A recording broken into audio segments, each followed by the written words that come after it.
بہت ان کے چہرے بہت خوفناک ہوتے ہیں۔ تو دنیا میں جو میری عادت تھی کہ جب بھی پریشانی آتی تھی تو میں ایسا کرتی تھی، تو جیسے ہی وہ خوفناک فرشتے قبر میں آئے تو میں نے اپنی عادت کے مطابق ہاتھوں کو چہرے پر رکھ کر آنکھیں بند کر کہا محمد صلی اللہ تعالیٰ علیہ وآلہ وسلم۔ تو کہہ رہی جب میں نے ہاتھ ہٹایا تو فرشتے وہاں سے جا چکے ہوئے تھے۔ تو نبی پاک صلی اللہ تعالیٰ علیہ وسلم کے نام نامی اس میں گرامی کی برکتیں، اور یہ نام ہر وقت فرشتوں کی زبان پر رہتا ہے، اور یہی نام صحابہ کرام علیہم رضوان کی زبانوں پر بھی رہا کرتا تھا۔ جب جنگ میں کسی صحابی کا گھوڑا سست پڑ جاتا تھا تو وہ یہی کہتے تھے یا محمد، تو گھوڑا تیز ہو جاتا تھا۔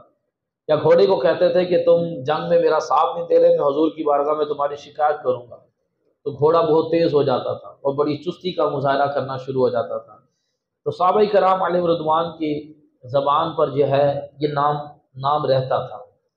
حضرت حلیمہ سعدیہ رضی اللہ تعالیٰ عنہ کہتی ہیں نبی پاک صلی اللہ تعالیٰ علیہ وسلم کو گود میں لیا، اور جب ہم اپنے قبیلے کی طرف روانہ ہونے لگے تو میں نے اپنے شوہر سے کہا کہ میں ذرا کعبے کا طواف نہ کر لوں؟ تو کہتی میرے شوہر کہنے لگے کہ میں بھی تمہارے ساتھ طواف کرتا ہوں، کہ مکہ آئے تو ہیں ہی تو کیوں نہ کعبے کا طواف کر لیا جائے۔ تو کہتے ہم طواف کرنا جب شروع ہوئے تو سب لوگ جب طواف کر رہے ہوتے ہیں تو طواف کا چکر پورا ہونے کے بعد حجر اسود کو چوما جاتا ہے۔ کہتے کہ میں نے دیکھا کہ ہم اس سے پہلے کہ حجر اسود کو چومتے وہ پتھر خود بڑھ کر حضور کو چوم لیتا تھا۔ ہمیں نہیں پتھر کے قریب ہونا پڑتا تھا، پتھر ہمارے قریب ہو جاتا تھا، کہ یوں تھا کہ جیسے وہ نبی پاک صلی اللہ علیہ وسلم کا بوسہ لے رہا ہو۔ حضرت آمینہ رضی اللہ تعالیٰ عنہ کہتی ہیں کہ جب مجھے حمل تھا تو میں جب پانی بھرنے کے لیے جاتی تھی تو جیسے ہی کنویں کے قریب پہنچتی تھی تو پانی خود کنویں سے باہر نکل کر اچھلنا شروع کر دیتا تھا۔ مجھے کبھی بھی جو ہے وہ اس کے اندر کنویں میں ڈول ڈال کر کھینچنا نہیں پڑا، مجھے وہ پانی خود اچھلنا شروع ہو جاتا تھا اور میں پانی بھر کر گھر لے آتا۔ اور ظاہر بات ہے حمل کی حالت میں ذرا پتھر پر پاؤں رکھنا ذرا تکلیف دہ معاملہ ہوتا ہے۔ کہتی جس پتھر پہ پاؤں رکھتی تھی وہ پتھر میرے لیے موم بن جاتا تھا، نرم بن جاتا تھا، مجھے چلنے میں آسانی ہوتی تھی، پانی خود ابل کر باہر آ جاتا تھا۔ اور اس حالت میں جو ہوتی ہیں خواتین بڑے پریشان ہوتی ہیں اور عجیب و غریب قسم کے خواب آتے ہیں، لیکن کہتی کہ مجھے بڑے اچھے خواب آتے تھے۔ تو حلیمہ سعدیہ رضی اللہ تعالیٰ نے کہتی ہیں کہ پھر طواف کر کر جب ہم دوبارہ سفر ہمارا شروع ہوا، جو اونٹنی بڑی لاگر تھی جس سے بالکل بھی چلا نہیں جاتا تھا، وہ بڑی چست ہوگی اور بڑی طاقتور ہوگی اور بہت تیزی کے ساتھ چلنا لگ پڑی، اور کوئی دوسری سواری اس کے قریب نہ آ سکتی تھی، اور سب سواریوں میں سب سے آگے۔ سب بڑے حیران تھے کہ آتے وقت تو اس اونٹنی نے بڑا پریشان کیا، جس کی بنا پر انہیں قافلے سے الگ ہونا پڑا، اور اب یہ اونٹنی جو ہے یہ اتنی تیز رفتاری کے ساتھ کیسے چل رہی ہے؟ تو خواتین نے سوال کیا کہ یہ حلیمہ یہ اونٹنی اتنی صحت مند کیسے ہو گئی؟ تو کہتی ہیں حلیمہ سعدیہ رضی اللہ تعالیٰ عنہ کہتی ہیں کہ اونٹنی خود بول پڑی کہ آج میری بڑی شان ہے کہ مجھ پر بڑی شان والا سوار ہے، میرے رب نے مجھے ایک مرتبہ پھر زندہ کر دیا۔ یہ اونٹنی کہتی ہے۔ پھر کہتی ہیں کہ تھوڑا سا مزید آگے بڑھے تو 40 یہودی تھے یا عیسائی تھے، انہوں نے جب دیکھا تو کہا کہ اسی کا تو ہمیں انتظار تھا اور اس کو شہید کر دو، کیونکہ عیسائی اور یہودیوں کی تو کب سے تھا کہ پہلے آپ صلی اللہ علیہ وسلم کے والد کو شہید کرنے کی کوششوں میں لگے رہے، پھر ان کا نبی پاک صلی اللہ علیہ وسلم کی ولادت ہوئی تو انہوں نے پہچان لیا کہ یہی تو آخری نبی ہے۔ تو انہوں نے نبی پاک صلی اللہ تعالیٰ علیہ وسلم کے چہرے سے جب کپڑا ہٹایا تو کہتے ہیں کہ اچانک آسمان سے آگ برسی اور وہ سب کے سب اس آگ میں جل کر راکھ ہو کر بسم ہو گئے۔ اس طرح سے نبی پاک صلی اللہ تعالیٰ علیہ وسلم کی اللہ پاک نے اس طرح سے حفاظت فرمائی۔ تو نبی پاک صلی اللہ علیہ وسلم کی برکات اس قدر زیادہ کہ حلیمہ سعدیہ رضی اللہ تعالیٰ عنہ کی اونٹنی جو تھی وہ بڑی تیز رفتار ہو گئی، اور پتھر جو ہے وہ خود آگے بڑھ کر آ رہا ہے اور اس کو جھک کر چومنا نہیں پڑ رہا، پتھر خود جو ہے وہ قریب ہو جاتا ہے۔ تو نبی کریم صلی اللہ تعالیٰ علیہ وسلم کی شان و عظمت بہت زیادہ، حضور صلی اللہ علیہ وسلم کو تمام پتھر جانتے ہیں۔ حضور فرماتے ہیں میں اس پتھر کو بھی جانتا ہوں جو میری بعثت سے پہلے مجھ پر سلام پیش کیا کرتا تھا۔ حضرت علی رضی اللہ تعالیٰ عنہ کہتے ہیں میں حضور صلی اللہ علیہ وسلم کے ساتھ جب مکے کے مدافعات میں جاتا تھا تو کوئی درخت، کوئی پہاڑ ایسا نہیں تھا جو حضور صلی اللہ علیہ وسلم کو سجدہ نہ کرتا ہو۔ حرم کے قریب ہی ایک مسجد ہے جس کو مسجد شجر کہتے ہیں، مروہ کی طرف جو گیٹ ہے اس طرف سے تھوڑا سا آگے جائیں تو آمنے سامنے دو مسجدیں ہیں، ایک مسجد فتح ہے اور ایک مسجد شجر ہے۔ اس مسجد کا نام مسجد شجر کیوں ہے؟ کیونکہ وہاں ایک درخت والا معجزہ پیش آیا تھا۔ ایک مشرک نے حضور کی بارگاہ میں عرض کیا تھا کہ اگر آپ نبی ہیں تو کوئی معجزہ دکھائیں۔ نبی پاک صلی اللہ تعالی علیہ وسلم نے ارشاد فرمایا کہ وہ وہاں میدان کے کنارے ایک درخت ہے، اس کو جا کر بولو کہ تمہیں اللہ کے نبی بلا رہے ہیں۔ وہ شخص وہاں گیا، اس نے جو ہی درخت کو یہ جملہ کہا تو کہتے کہ درخت آگے جھکا، پیچھے جھکا، دائیں جھکا، بائیں جھکا اور زمین سے اکھڑ کر حضور کی بارگاہ میں حاضر ہوا۔ حاضر ہو کر اس نے حضور کو سجدہ کیا اور حضور کی بارگاہ میں سلام عرض کیا۔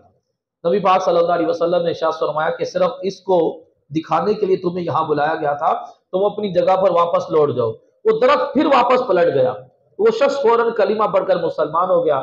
اس نے عرض کی یا رسول اللہ صلی اللہ علیہ وسلم درخت نے آپ کو سجدہ کیا ہے، میں بھی آپ کو سجدہ کروں گا۔ تو حضور نے فرمایا کہ میری شریعت میں خدا کے سوا کسی کو سجدہ جائز نہیں، اگر سجدہ جائز ہوتا تو میں عورتوں کو حکم دیتا کہ وہ اپنے شوہر کو سجدہ کریں۔ تو درخت آ کر حضور صلی اللہ علیہ وسلم کو سجدہ کرتا ہے، حضور کی بارگاہ میں آ کے سلام عرض کرتا ہے۔ ایک صحابی کہتے ہیں کہ میں حضور کے ساتھ سفر میں تھا تو ایک جگہ پر حضور صلی اللہ علیہ وسلم آرام کے لیے لیٹ گئے تو میں ذرا دور جا کر تھوڑا سا ہٹ کر بیٹھ گیا اور حضور کی زیارت بھی کرتا رہا۔ میں نے دیکھا کہ دور سے ایک درخت نبی پاک صلی اللہ علیہ وسلم کی بارگاہ میں آ کر جھک گیا، کچھ دیر جھکا رہا اور پھر دوبارہ سیدھا ہوا اور واپس اپنی جگہ پر چلا گیا۔ نبی پاک صلی اللہ علیہ وسلم جب آرام کر جب بیدار ہوئے تو میں نے عرض کی یا رسول اللہ صلی اللہ علیہ وسلم اس طرح سے ایک درخت آیا تھا جو آپ کے پاس آ کر جھک گیا۔ حضور صلی اللہ علیہ وسلم نے ارشاد فرمایا، دیکھیں حضور کو سب پتہ ہے، حضور نے یہ نہیں کہا کہ میں تو سو رہا تھا مجھے کیا معلوم۔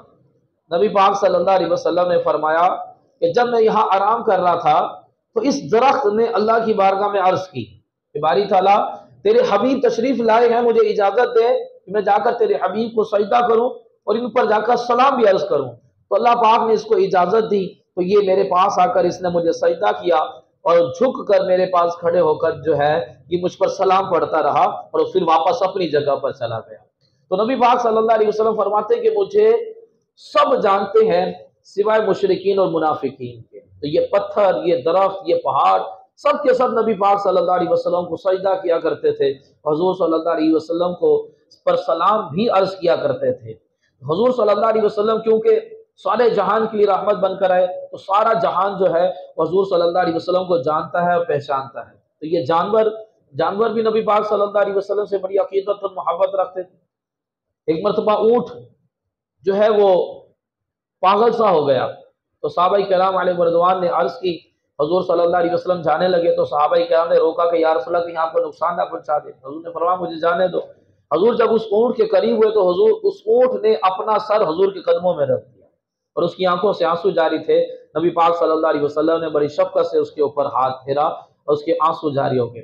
تو حضور نے وہاں پر بھی یہی جملہ بولا کہ مجھے سب جانتے ہیں سوائے منافقین اور مشرکین کے۔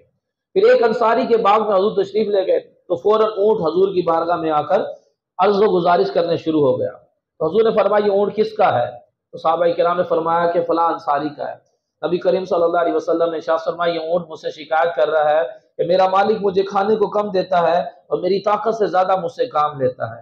فرمایا کہ یہ جانور جو ہیں یہ تمہارے تابع کیے گئے ہیں، قیامت والے دن تمہیں اس سے سوال کیا جائے گا کہ جانوروں کے ساتھ بھی اچھا سلوک کیا کرو۔ تو جانور بھی حضور صلی اللہ علیہ وسلم کی بارگاہ میں آ کر فریاد کیا کرتے تھے۔ جو غزوہ خیبر کے موقع پر حضور صلی اللہ علیہ وسلم کے تحفے کے طور پر ایک خچر ملا تھا، اس کا نام تھا ابن شہاب۔ تو وہ حضور کی بارگاہ میں کلام کر رہا کہتا ہے یا رسول اللہ صلی اللہ علیہ وسلم میرے جتنے بھی باپ دادے رہے ہیں ان پر نبیوں نے سواری کی ہے۔ کہتا ہے کہ میں اپنے خاندان کا آخری خچر بچہ ہوں، میں بھی آخری ہوں اور آپ بھی آخری نبی ہیں، تو میری خواہش ہے کہ آپ مجھ پر سواری کیا کریں۔ نبی کریم صلی اللہ تعالی علیہ وسلم نے اس کا نام ابن شہاب سے یافور رکھا اور اس پر سواری فرمایا کرتے تھے اور اس سے کام بھی لیا کرتے تھے، وہ حضور کی اطاعت کرتا تھا۔ نبی کریم صلی اللہ علیہ وسلم کے وصال کے بعد اس سے بھی جدائی کا صدمہ برداشت نہ ہو سکا اور اس نے کنویں میں گر کر جان دے دی۔ نبی پاک صلی اللہ علیہ وسلم کی جو اونٹنی تھی قصوہ، نبی کریم صلی اللہ علیہ وسلم کے وصال کے بعد اس نے کھانا پینا چھوڑ دیا اور اس کا بھی انتقال ہو گیا۔ یعنی کہ جانور تک حضور صلی اللہ علیہ وسلم سے محبت کرتے ہیں، یہ پہاڑ، یہ پتھر، سب چیزیں حضور صلی اللہ علیہ وسلم سے محبت کرتی ہیں۔ کہتے ہیں کہ اللہ تبارک و تعالیٰ کو حضور صلی اللہ علیہ وسلم سے بے پناہ محبت، اور اللہ پاک نے حضور صلی اللہ علیہ وسلم کو ایسا بنایا، ایسا پیدا کیا، رب کی مشیت یہ ہے کہ پوری کائنات حضور صلی اللہ علیہ وسلم سے محبت کرے، جبرائیل علیہ السلام تک حضور صلی اللہ علیہ وسلم سے محبت کرے۔ ایک مرتبہ وحی آنے میں تاخیر ہو گئی تو بڑی دیر کے بعد جب جبرائیل علیہ السلام وحی لے کر آئے، جس میں وہ وَالضُّحَىٰ وَاللَّيْلِ إِذَا سَجَىٰ مَا وَدَّعَكَ رَبُّكَ وَمَا قَلَىٰ، یہ سورہ مبارکہ جب لے کر آئے تو حضور نے فرمایا جبرائیل میں کب سے تمہارا انتظار کر رہا تھا، تم نے آنے میں بڑی دیر کر دی۔ تو عرض کرتے ہیں یا رسول اللہ صلی اللہ علیہ وسلم، میں خود آپ کی ملاقات کا بڑا مجھے اشتیاق تھا، مجھے خود بڑی بے چینی تھی، لیکن میں اللہ کا بندہ ہوں، اللہ کا حکم ہوگا تو میں آپ کی بارگاہ میں حاضر ہوتا ہوں، ورنہ مجھے آپ سے ملنے کا بڑا شوق تھا، تو اللہ نے حکم دیا تو میں فوراً آپ کی بارگاہ میں حاضر ہو گیا۔ تو جبرائیل علیہ السلام نبیوں کے پاس آئے ہیں گنتی کے مطابق، آدم علیہ السلام کے پاس 12 مرتبہ ہے، دیگر نبیوں کے پاس کسی کے پاس 4 مرتبہ، کسی کے 8 مرتبہ، کسی کے پاس 6 مرتبہ، گنتی کے مطابق آئے ہوں گے۔ حضور صلی اللہ علیہ وسلم کی بارگاہ میں 24,000 مرتبہ ہے، 24,000 مرتبہ جبرائیل علیہ السلام حضور صلی اللہ علیہ وسلم کی بارگاہ میں حاضر ہوئے، اور نبی کریم صلی اللہ علیہ وسلم جبرائیل علیہ السلام کو اپنا دوست کہتے تھے کہ یہ میرا دوست ہے۔ حضور فرماتے ہیں کہ میرے 2 وزیر آسمان پر ہیں، 2 وزیر زمین پر ہیں، آسمان پر جبرائیل اور میکائیل اور زمین پر ابو بکر اور عمر ہیں۔ نبی کریم صلی اللہ تعالیٰ علیہ وسلم فرماتے ہیں کہ جبرائیل کو میری خدمت کے لیے پیدا کیا گیا، خلق جبرائیل لخدمتی، کہ جبرائیل کو میری خدمت کے لیے پیدا کیا گیا۔ اب حضور صلی اللہ علیہ وسلم کا جو خادم ہے اس کی طاقت دیکھیں کتنی زیادہ ہے۔ حضور صلی اللہ علیہ وسلم فرماتے ہیں کہ میں نے جبرائیل سے کہا کہ جبرائیل اپنا اصل حسن ظاہر کرو، فرمایا کسی انسان میں یہ طاقت نہیں ہے کہ جبرائیل کی اصل صورت دیکھ سکے، لیکن میں نے دیکھی ہے۔ یعنی کہ آج تک کسی نبی نے جبرائیل علیہ السلام کو اصل صورت میں نہیں دیکھا، اور نہ ہی کوئی دیکھنے کی طاقت رکھتا ہے۔ جبرائیل علیہ السلام کی اصل صورت دیکھنے کی کسی میں طاقت ہی نہیں ہے، تو جب جبرائیل کی اصل صورت کوئی نہیں دیکھ سکتا تو نبی پاک صلی اللہ علیہ وسلم کے چہرے پر اللہ پاک نے 70 پردے ڈالے ہوئے ہیں۔ حضور فرماتے ہیں کہ اگر ایک پردہ بھی ہٹ گیا نا تو لوگ میرے جلووں کی تاب نہیں لا سکیں گے، کہ ایک جھلک کی تاب نہیں ہے عالم کو، وہ اگر جلوہ دکھائیں تو کون تماشائی ہو۔ تو حضور فرماتے ہیں میں نے جبرائیل کو کہا کہ اپنے اصل حسن ظاہر کرو، تو جبرائیل نے اپنی اصل صورت میں آئے، فرماتے ہیں کہ میں نے دیکھا کہ ان کے پر مشرق مغرب میں پھیلے ہوئے تھے، جہاں تک مشرق ہے وہاں تک جبرائیل کا پر، جہاں تک مغرب ہے وہاں تک جبرائیل کا پر۔ جس کے پر اتنے بڑے ہوں تو بتائیں اس کی طاقت کا عالم کیا ہوگا۔ تو حضور صلی اللہ علیہ وسلم نے ارشاد فرمایا کہ جبرائیل تم پورا جہان پھرے ہو، پورے جہان میں کوئی میری طرح کا بھی دیکھا؟ تو جبرائیل علیہ السلام نے جو جواب دیا اس کو اعلیٰ حضرت نے اپنے شعر میں یہ بیان کیا کہ یہی بولے سدرا والے، چمن جہاں کے تھالے سبھی میں نے چھان ڈالے، تیرے پائے کا نہ پایا، تجھے یک نے یک بنایا، تجھے حمد ہے خدایا۔ یا رسول اللہ پورے جہان میں نے آپ جیسا نہیں دیکھا۔ یہی بات حسان بن ثابت نے کی، وَأَحْسَنُ مِنْكَ لَمْ تَرَ قَطُّ عَيْنِي، یا رسول اللہ آپ جیسا حسین میری آنکھ نے نہیں دیکھا۔ یہی بات حضرت ابو ہریرہ رضی اللہ عنہ کرتے، مَا رَأَيْتُ أَحْسَنَ مِن رسول اللہ، یا رسول اللہ آپ جیسا خوبصورت میں نے نہیں دیکھا۔ یہی بات پھر میرے علی شاہ نے کی کہ صورت تو میں جان آکھا کہ جان جہان آکھا، سچ آکھا تے رب دی میں شان آکھا، جس شان تو شانہ سب بنیا، سبحان اللہ ما اجملکا ما احسنکا ما اکملکا، کتے میرے علی کتے تیری سنا، وہ ساکھ اکھیاں کتے جا لڑیاں۔ وہ کمال حسن حضور ہے کہ گما میں نقص جہاں نہیں، یہی پھول خار سے دور ہے، یہی شمع ہے کہ دھواں نہیں۔ تو جبرائیل علیہ السلام نے اپنا اصل حسن ظاہر کیا۔ جبرائیل علیہ السلام حضور کی بارگاہ میں عرض کرتے ہیں یا رسول اللہ اب آپ اپنا وہ حسن دکھائیں جس پر اللہ پاک نے 70 پردے ڈالے ہوئے ہیں۔ تو نبی پاک صلی اللہ علیہ وسلم نے ارشاد فرمایا جو فرشتوں کا سردار ہے، جو بڑی طاقت والا ہے، حضور فرما رہے ہیں جبرائیل تو نہیں دیکھ سکتا۔ جبرائیل میں وہ طاقت نہیں ہے، وہ پاور ہی نہیں ہے کہ حضور صلی اللہ علیہ وسلم کی اصل صورت دیکھ سکے، کہ ایک پردہ بھی حضور فرماتے ہیں کہ میرے پاس 70 پردے ڈلے ہوئے ہیں، ایک پردہ بھی ہٹ جائے تو لوگ یہ میری نورانیت کے یہ جلالت کی تاب نہ لا سکیں کہ ایک جھلک کی تاب نہیں عالم کو کہ وہ اگر جلوہ دکھائیں تو کون تماشائی ہو۔ تو اس لیے نبی پاک صلی اللہ علیہ وسلم کی بڑی شان، حضور صلی اللہ علیہ وسلم کا ادب بھی اتنا ہی زیادہ۔ تو صحابہ کرام علیہم رضوان نبی پاک صلی اللہ علیہ وسلم کا بے انتہا ادب کیا کرتے تھے۔ دیکھیں قرآن کا ایک اصول ہے، جو چیز ناجائز ہوتی ہے نا اس کا بتا دیا جاتا ہے، جو جائز ہے اس کا نہیں بتایا جاتا۔ بھئی جو چیز ناجائز تھی وہ تمہیں بتا دی، اس کے علاوہ سب چیزیں جائز ہیں۔ یہ جو کسی بھی چیز کے جائز ہونے کی دلیل ہونا ضروری نہیں ہے، یہ قرآن کا اصول ہے، آپ بھلے قرآن اٹھا کر دیکھیں۔ صحابہ کرام علیہم رضوان نے بہت سارے ایسے کام کیے جو نہ تو اللہ نے حکم دیا تھا، نہ ہی نبی کریم صلی اللہ علیہ وسلم نے اس کی تعلیم دی تھی، لیکن ان کا عشق تھا، ان کی اپنی محبت تھی، اپنے عشق و محبت میں انہوں نے حضور سے محبت کی تعظیم کی، ادب کیا۔ جیسے وہ صحابہ کرام علیہم رضوان حضور صلی اللہ علیہ وسلم وضو فرماتے تھے تو حضور کے جسم سے جو قطرے ٹپکتے تھے صحابہ وہ قطرے زمین پر گرنے نہیں دیتے تھے۔ اس عمل کی کوئی دلیل نہیں ہے، صحابہ کرام نے اپنی مرضی سے کیا، یہ ان کا اپنا عشق و محبت تھا۔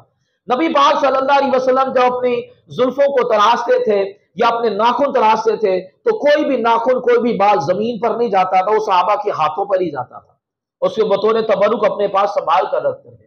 نبی پاک صلی اللہ علیہ وسلم کا کرتا، حضور صلی اللہ علیہ وسلم کا کمبل اما عائشہ صدیقہ رضی اللہ تعالیٰ عنہ کے پاس ہوتا تھا، اس کو دھو کر آپ لوگوں کو دیتی تھی، وہ پانی پیتے تھے، لوگ شفا پاتے تھے۔ تو یہ صحابہ کرام کا ایک اپنا عشق تھا، اپنا ایک انداز تھا۔ اب کوئی بندہ کہے کہ بھی دلیل لے کر آؤ کہ تم نے جو پانی اپنے ہاتھ میں لیا ہے اس کی دلیل، تم نے جو حضور کے بال لیے اس کی دلیل، تم نے جو حضور صلی اللہ علیہ وسلم کے کمبل کا دھون لیا اس کی دلیل، حضور کے کرتے کا جو دھون لیا اس کی دلیل، کوئی دلیل نہیں۔ یہ ان کا ایک اپنا عشق تھا، اپنا ایک انداز تھا۔ تو صحابہ کرام اس طرح سے ادب کیا کرتے تھے۔ پھر حضور صلی اللہ علیہ وسلم کے ذکر کے وقت ان کی کیفیت کیسی ہوتی تھی؟ بدقسمتی کے ساتھ بے شمار ایسے لوگ جو ہر سال ہی 12 ربیع الاول کے اندر ایک طوفان بدتمیزی مچاتے ہیں اور اس دن کی بڑی بے حرمتی کرتے ہیں، بھنگڑے، ناچ گانے، الٹے سیدھے کام کرتے ہیں، اور پھر مخالفین کو باتیں کرنے کا موقع بھی مل جاتا ہے۔ یہ وہی لوگ ہیں کہ میرے خیال سے یا تو ان کے ماں باپ ان کو تمیز نہیں سکھاتے، یہ وہی لوگ ہیں جو کسی عالم کے پاس بیٹھ کر کوئی طریقہ سیکھتے نہیں ہیں کہ 12 ربیع الاول کو کس طرح سے سیلیبریٹ کیا جائے گا، وہ آخر سنتے بھی نہیں۔ بس ان کا کام کیا ہے کہ ہلا گھڑی کرنا اور ناچ گانا کرنا۔ کوئی سا بھی ایونٹ ہو، انہوں نے ہر ایونٹ پر جو ہے نا وہ بس ناچ گانا اور الٹ بازیاں کھانا، یہی ان کے کام ہوتے ہیں۔ بس کوئی سا بھی بھلے ایونٹ ہو، بھلے وہ مذہبی ایونٹ ہے یا کوئی وطن کا کوئی ایونٹ ہے، ہر ایونٹ پہ انہوں نے الٹے سیدھے کام کرنے ہیں۔ حالانکہ صحابہ کرام کا انداز کیا ہوتا تھا؟ کہتے ہیں فاروق اعظم رضی اللہ تعالیٰ عنہ کے سامنے جب بھی حضور کا نام لیا جاتا تھا آپ پر رکت طاری ہو جاتی، آپ کی آنکھوں سے آنسو نہیں تھمتے تھے۔ حضرت امام مالک رحمت اللہ تعالی علیہ کے سامنے جب بھی نبی پاک صلی اللہ علیہ وسلم کا تذکرہ ہوتا تو آپ پر غشی طاری ہونا شروع ہو جاتی، آپ پر ایک رکت طاری ہو جاتی تھی۔ ابو ہریرہ رضی اللہ تعالیٰ عنہ گزر رہے تھے، کچھ لوگوں نے بھنی ہوئی بکری تیار کی ہوئی تھی، تو ابو ہریرہ گزر رہے تھے، ان کا صحابی رسول دعوت دی کہ آپ بھی ہمارے ساتھ کھانے میں شریک ہو جائے، تو آپ یہ کہتے ہوئے وہاں سے گزر گئے کہ میرے آقا دو عالم صلی اللہ علیہ وسلم نے زندگی بھر کبھی جو کی روٹی بھی پیٹ بھر کر نہیں کھائی۔ حضور کے عشق و محبت میں کہ میرے آقا جو کی روٹی کھاتے تھے میں بھنی ہوئی بکری کھاؤں، اور کبھی بھی انہوں نے پیٹ بھر کر نہیں کھائی، حضور کے عشق و محبت میں بھنی ہوئی بکری چھوڑ کر چلے گئے۔ اس صحابہ کرام علیہ رضوان، ایک خاتون کہتی ہیں کہ میرے شوہر جو تھے وہ انصاری صحابی تھے، رات کو سونے سے پہلے حضور کا نام لیتے، جن جن صحابہ کے نام ہوتے سب کا نام لیتے رہتے، پھر کہتے یا اللہ میں ان کے بغیر نہیں رہ سکتا، مجھے وفات دے دے۔ تو وہ رات کو سونے سے پہلے حضور کا نام لیتے تھے، صحابہ کا نام لیا کرتے تھے۔ بلال حبشی رضی اللہ تعالیٰ عنہ حضور کا وصال ہوا تو مدینے میں رہنا ان کے لیے مشکل ہو گیا، کہتے خودکشی تو حرام ہے، خودکشی میں کر نہیں سکتا، لیکن مدینے میں رہتا ہوں، یہ در و دیوار، یہ حضور کی مسجد، یہ منبر، یہ محراب، یہ میرا کلیجہ میرا منہ کو آتا ہے کہ یہ منبروں کو جب میں خالی دیکھتا ہوں، محراب کو خالی دیکھتا ہوں، حضور کا دیدار نہیں ہوتا۔ تو آپ مدینہ چھوڑ کے چلے گئے، آپ سے مدینے میں نہیں رہا جا رہا تھا کہ مدینہ تو ہے لیکن مدینے میں حضور نظر نہیں آ رہے، ملک شام چلے گئے۔ اور پھر جب آپ کی وصال کا وقت قریب آیا تو آپ کی بیوی نے کہا کہ آہ دکھ کی بات، آپ نے کہا کہ واہ خوشی کی بات۔ اب وہ لمحے آنے والے ہیں کہ میں جا کر حضور سے ملاقات کروں گا، حضور کے اصحاب ابو بکر اور عمر سے جا کر ملاقات کروں گا۔ تو یہ صحابہ کرام کا انداز ہوتا تھا، ہر ایک اپنا اپنا انداز رہا۔ امام مالک رضی اللہ تعالیٰ 40 سال مدینے میں رہے لیکن مدینے میں کبھی پیشاب نہیں کیا۔ بتائیں قرآن نے منع کیا تھا کہ مدینے میں پیشاب نہیں کرنا، حضور نے منع کیا تھا، ان کا ایک اپنا عشق ہے، وہ مدینے سے باہر جاتے تھے، مدینے سے باہر جا کر پیشاب کرتے تھے۔ انہوں نے جب تک مدینہ منورہ میں رہے، انہوں نے 40 سال مدینے میں رہے، کبھی گھوڑے پہ سوار نہیں ہوئے، حالانکہ گھوڑے پہ سوار ہونا جائز ہے، بالکل جائز ہے۔ کہتے میرا دل نہیں مانتا کہ میں حضور کا شہر ہو اور حضور کے شہر میں گھوڑے پہ سوار ہو جاؤں، حضور کے شہر کو گھوڑوں کے ٹاپوں سے روندوں۔ اور ابھی بھی بڑے بڑے عاشق ہیں۔ ایک حاجی کہتا کہ میں نے ٹیکسی ڈرائیور کو کہا کہ بھائی ہمیں فوراً مکہ پہنچنا، آپ کتنے پیسے لوگے؟ انہوں نے کہا جی میں نے نہیں جانا، ہم نے پیسے بڑھا دیے، شاید پیسے بڑھا دیے۔ کہتے کہ ہم نے اس کو 1000 ریال کہہ دیا، کہتا میں نے جانا ہی نہیں ہے۔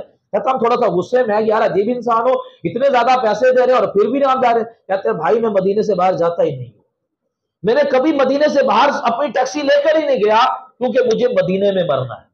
ایسے ایسے عاشق ہیں جو مدینے سے باہر ہی نہیں نکلتے۔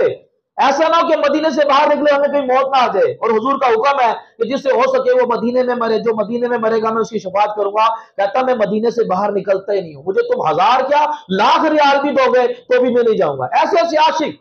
اب بتائیں کیا اس کی کوئی دلیل ہے؟ جو اس ٹیکسی ڈرائیور نے جو عمل کیا ہے اس کی کوئی دلیل ہے؟ اور اس عمل پر کیا اللہ سے ناراض ہوگا؟ یہ ہر چیز کی دلیل، ہر چیز کی دلیل۔ بھائی اگر کوئی کام شریعت سے ٹکراتا ہے تو وہی غلط ہے، جو شریعت سے نہیں ٹکراتا اس کو غلط نہیں کہیں گے۔ بہرحال میں یہ بتا رہا تھا کہ صحابہ کرام کا ادب دیکھیں کتنا تھا۔ امام مالک رحمت اللہ تعالی علیہ حضور کی حدیث سنانے کے لیے غسل کرتے تھے، خوشبو لگاتے تھے، اور ایک اچھے والا لباس پہن کر ایک اسپیشل تخت بنایا ہوا تھا، اس تخت پر بیٹھ کر حضور کی حدیث سناتے تھے۔ اتنا ادب۔ دروازے کو دستک ہوتی تھی تو آپ غلام سے جا کر کہتے تھے کہ جا کر اس سے پوچھو کہ مسئلہ پوچھنا کہ حدیث سننی ہے۔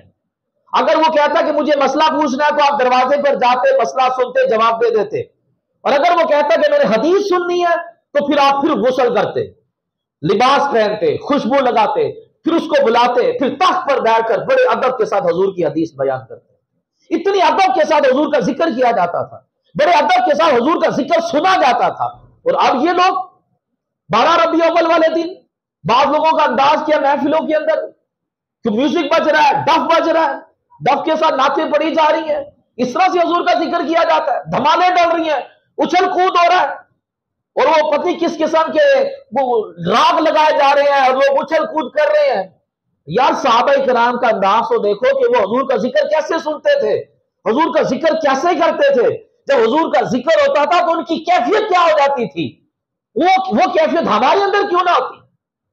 ایسی یعنی کہ خرافات کی گئی ہیں ربیع اول میں، کچھ لڑکیاں باہر آ کر تو وہ دھمال ڈال رہی ہیں، تو کبھی تو کسی کو حور بنایا ہوا ہے، تو کسی نے عجیب عجیب قسم کی شکلیں بنائی ہیں۔ ان لوگوں کو کوئی تمیز ہی نہیں ہے، ان کو کوئی سمجھانے والا کوئی نہیں ہے، ان کو کوئی ادب بتانے والا کوئی نہیں ہے کہ اس دن کا ادب کیا ہے۔ نبی کا ذکر اس طرح سے کیا جاتا ہے، نبی پاک صلی اللہ علیہ وسلم کا ذکر خیر کا انداز کیا یہ ہوتا ہے؟ سڑکوں کو بلاک کر دینا اور کھانے پینے چل رہے ہیں اور ماڈل بنا کر لوگوں کے راستے روک دینا، یا یہ کوئی طریقہ نہیں ہے۔ 12 ربیع الاول اس طرح سے منائیں کہ آپ درود پاک پڑھ رہے ہوں، آپ نعت پڑھ رہے ہوں اور آپ کا دل حضور کے عشق میں تڑپ رہا ہو، حضور سے ملاقات کے لیے مچل رہا ہو۔ یہ انداز ہونا چاہیے، یہ تو کوئی انداز نہیں آپ شکلیں بگاڑ کر تو آپ بھنگڑے ڈالیں۔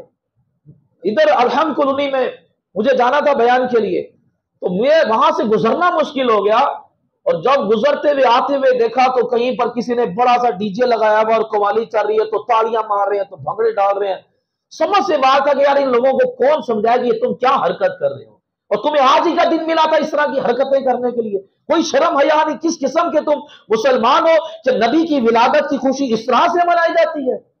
کسی نے ماسک پہنا ہوا ہے شیطان والا، جن والا، تو وہ بڑھ کے مارتا پھر رہا سڑک کے اوپر۔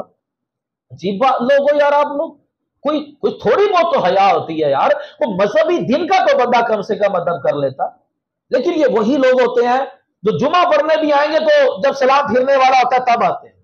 یہ قرآن حدیث کی بات اپنے کان میں پڑھنے نہیں دیتے۔ جو قرآن حدیث کی بات سننے والے ہوتے ہیں نا وہ لوگ ایسی حرکت نہیں کرتے۔ جو قرآن حدیث کی بات سننے والے ہوتے ہیں نا وہ کبھی بھی انہوں نے شب برات میں پٹاخے نہیں پھوڑے، وہ شب برات کو عبادت میں گزارتے ہیں۔ جو سننے والے ہوتے ہیں، جو نہیں سنتے نا وہ لوگ ایسی حرکت کرتے ہیں، تو برابر اس کی وجہ سے پھر کیا ہوتا ہے، تو سب اہل سنت کو بدنام کیا جاتا ہے، دیکھو جی سنی کیا کر رہے ہیں، حالانکہ ان کا سنیت سے کوئی تعلق نہیں ہے۔ ایسے لوگ جو الٹی سیدھی حرکتیں کرتے ہیں ان کا کوئی سنیت سے تعلق نہیں ہے۔ تو ایک ادب ہونا چاہیے حضور صلی اللہ علیہ وسلم کا نام لینے میں بھی اور حضور صلی اللہ علیہ وسلم کا نام سننے میں بھی، دونوں میں ادب کا تقاضا بہت ضروری ہے۔ ایسا نہ کہ یہ بارگاہ بڑی نازک ہے کہ معمولی سی بے ادبی بندے کو ہلاک نہ کر رکھ دے۔ اب دیکھیں میں نے آپ کو جو واقعہ سنایا، ایک نیک خاتون جب بھی کوئی ان کو تکلیف پریشانی آتی تھی وہ بات بات پر اپنے ہاتھ پر رکھ کر کہتی تھی محمد، بات بات پر ایسا کرتی تھی۔ تو انتقال کے بعد کسی نے پوچھا کہ تمہارے ساتھ کیا معاملہ ہوا؟ کہنے لگی کہ جیسی قبر میں فرشتے آئے ڈرونے تھے تو میں تو پریشانی کے وقت حضور کا نام لیتی تھی، تو میں نے فرشتوں کو دیکھ کر میں نے ایسے ہاتھ رکھ کر کہا محمد، تو جب میں نے ہاتھ اٹھایا تو فرشتے جا چکے ہوئے، کوئی سوال جواب نہیں۔ فاروق اعظم رضی اللہ عنہ کے بیٹے، ان کا پاؤں سن ہو گیا تو کسی نے کہا کہ آپ ان کا نام لیں جن سے آپ سب سے زیادہ محبت کرتے ہیں، تو انہوں نے کہا یا محمد، فوراً ان کا پاؤں ٹھیک ہو گیا۔ یہ حضور کے نام کی برکتیں ہیں جو بڑے ادب کے ساتھ جب لیا جاتا ہے تو اس نام کی بڑی برکتیں ملتی ہیں۔ اللہ تبارک و تعالی ہمیں سمجھنے کی توفیق عطا